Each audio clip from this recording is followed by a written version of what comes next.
Focus ce matin sur la Chine, sur sa situation économique, sur les négociations commerciales et sur Taïwan. Notre invité, c'est Olivier Guillard. Bonjour, vous êtes chercheur associé à l'Institut d'études de géopolitique appliquée. Vous êtes un spécialiste de l'Asie. On entend dire, vous allez nous dire si c'est vrai, que le gouvernement chinois est en croisade contre les entreprises chinoises. Il leur reproche notamment de trop baisser les prix, d'alimenter la surproduction qui alimente cette baisse des prix. Est-ce que la Chine est désormais effrayée par la déflation ?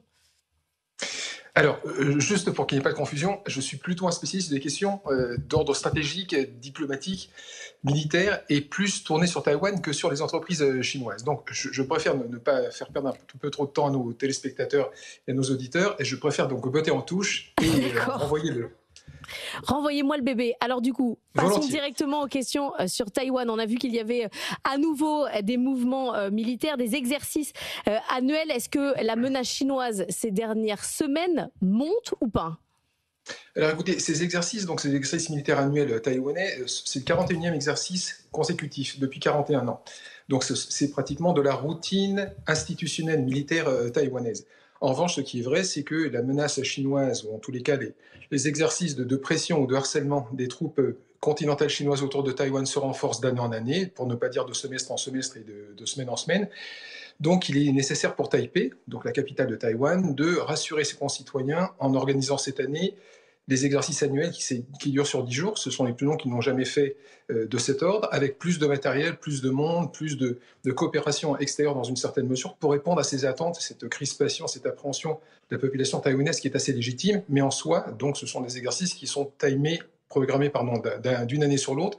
En soi, il n'y a rien d'autre que de la routine. Mais une routine cette année que l'on trouve en détaillant un petit peu le programme des tirs réels, du matériel employé, c'est un exercice, enfin des manœuvres annuelles, qui sont quand même plutôt costaudes, pour dire le moins. Caroline. Oui, parce qu'on a 22 000 réservistes qui sont mobilisés. C'est le plus grand nombre de soldats jamais convoqués lors de ces manœuvres, qui, vous l'avez dit, se déroulent depuis 1984. 22 000 réservistes mobilisés, du matériel américain également mis en œuvre. Ça nous donne une idée de la menace importante qui règne actuellement. Oui, c'est vrai. Bon, une fois encore, donc cela répond à un besoin. Le besoin, c'est les troupes taïwanaises, dont ces dernières années, la population a mis régulièrement en doute les capacités, bon, probablement plutôt à tort qu'à raison, a besoin de montrer qu'elle est opérationnelle, qu'elle est capable de répondre à ce défi permanent que sont les incursions aériennes chinoises, à peu près une vingtaine par jour autour de l'île, les incursions maritimes de bâtiments divers chinois autour de l'île rebelle, à peu près une petite entre 8 et 10 par jour. Il faut montrer à la population que le gouvernement, qui est un gouvernement, on va dire, pro-indépendance, qui est très mal vu évidemment à Pékin, puisqu'il a la dent légèrement hostile face aux velléités territoriales et politiques chinoises. Donc il faut répondre par cette mobilisation. Vous évoquez le nombre des réservistes, oui, c'est 50% plus que l'année dernière de mémoire. Donc en parallèle de ces exercices militaires, il y a des exercices de défense civile, qui sont organisés, des évacuations, des mises à l'abri, des sirènes qui résonnent à Taipei, dans le reste du pays, à plusieurs moments. Donc oui, il faut montrer que l'on est capable, entre guillemets, de répondre en soi et de se préparer à une possible mauvaise humeur supplémentaire ou invasion à terme possible. Une fois encore, on est dans le potentiel de la Chine. On ne peut pas rester les bras croisés. C'est ce que la population attend des autorités taïwanaises dans ce genre de situation et de contexte crispé, bien sûr. Mais vous dites possible, potentiel. Il y avait la CIA qui disait il y a quelques années, ça sera pour 2027. Alors je sais pas, c'est compliqué de donner une date précise, mais on vit tout le temps avec ce coup près. C'est-à-dire que l'idée qu'à un moment donné, ça va arriver. Écoutez, vous avez, je pense, la meilleure approche qui soit.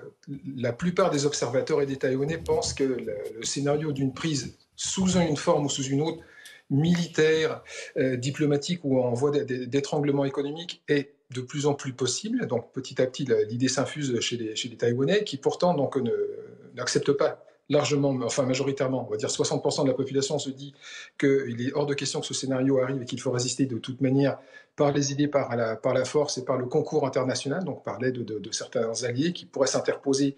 Là aussi, tout cela reste encore très hypothétique, mais donc le pire n'est jamais certain. Cependant, donc on ne peut pas, avec une Chine continentale dont le discours se radicalise progressivement vis-à-vis de Taïwan, avec des objectifs donc de capacité militaire pour 2027. C'est le président Xi Jinping, le président chinois, avait donné il y a quelques années cette échéance de 2027 aux forces armées chinoises d'être capable, en capacité, éventuellement cette date-là, qui est une date symbolique en Chine, pour pouvoir, si l'ordre venait de Pékin, de lancer quelque chose, une prise, si possible pas trop violente, de Taïwan. Donc évidemment, avec ces échéances diverses, avec les rapports plus ou moins prospectifs de la CIA, du département d'État ou de la Maison-Blanche, Taïwan a toujours ce coup près de date, et puis surtout, on lui rappelle chaque jour par les incursions aériennes chinoises, par les incursions maritimes autour de l'île, que la menace est là, permanente et sérieuse. Caroline. Olivier Guillard, il y a quelques jours, le secrétaire général de l'OTAN, Mark Rutte, a déclaré qu'une attaque de la Chine contre Taïwan pourrait s'accompagner d'une manœuvre russe en Europe pour disperser les forces occidentales. Est-ce que c'est une hypothèse crédible ? Écoutez, tout est crédible aujourd'hui lorsque l'on voit les événements qui se déroulent depuis plusieurs années désormais en Ukraine, et je passe ce qui se déroule dans diverses autres régions du monde, avec des alliances, entre guillemets, de régimes autoritaires qui, à défaut d'être alignés sur la totalité des points, donc ont des convergences territoriales ou hégémoniques, régionales manifestes, puisqu'elles occupent le terrain, pour dire le moins.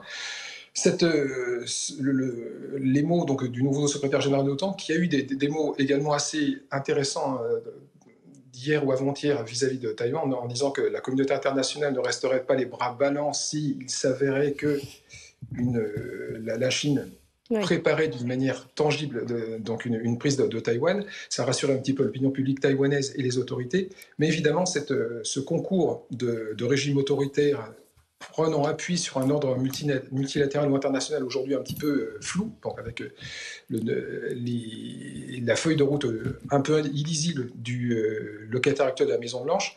Évidemment, ce scénario-là est regardé avec une certaine appréhension dans nombre de capitales occidentales, mais pas que, également en Asie et en Amérique latine. Merci beaucoup Olivier Guillard d'avoir été avec nous ce matin dans la matinale de l'économie pour parler de Taïwan.